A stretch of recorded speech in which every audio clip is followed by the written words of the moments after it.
तोहार तो कुलिये बात सुनत है, बतावा। सुनो। बोला का भइल?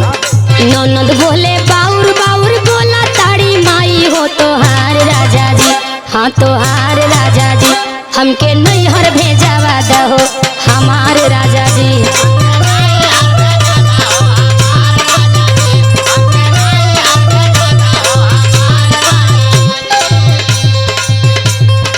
अच्छा तो ई बात हो।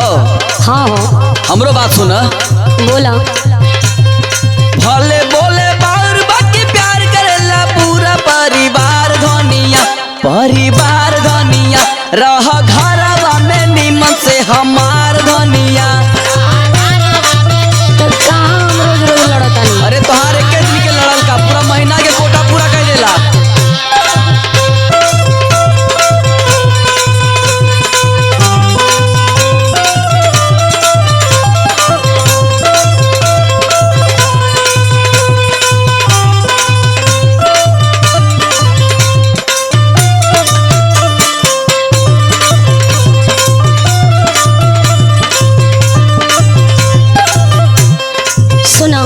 बोला। तारा बाबूजी के रोहन ठीक नहीं खेला। तो बाबूजी अब कुछ टेढ़े बोले ने का? बाबूजी भी घरवा में औते बोले डांट के। अरे बाप मतारी के डांटल भी आशीर्वादे होला।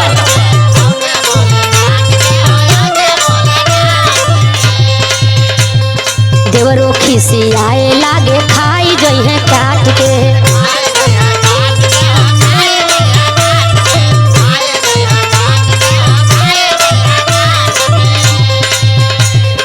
बाबूजी भी घरवा में औते बोले डांट के, देवर खिसियाए लागे खाई गई है काट के। और सुना।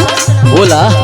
कोमल हमार दिलावा पर चला ताटे ससुर के कटार राजा जी, हाँ कटार राजा जी, हमके नैहर भेजावा दहो हमार राजा जी।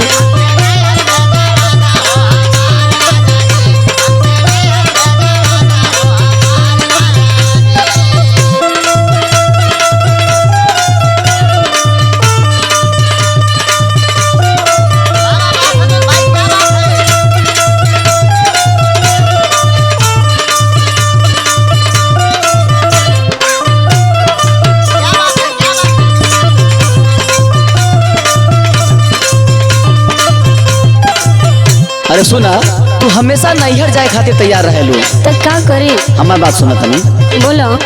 मरद हई हम हमर माना तनी बात हो।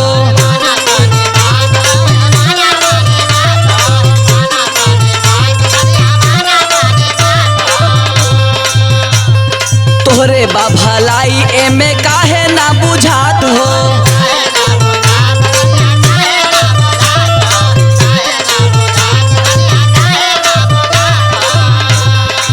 समझलू कि ना? हाँ समझतनी। मरद हई हम हमर माना तनी बात हो। तोहरे बा भलाई एमे काहे ना बुझात हो। सबकर बात की सोचा बाटे एही में तोहार उपहार धनिया, उपहार धनिया, रह घरवा में निमन से हमार धनिया।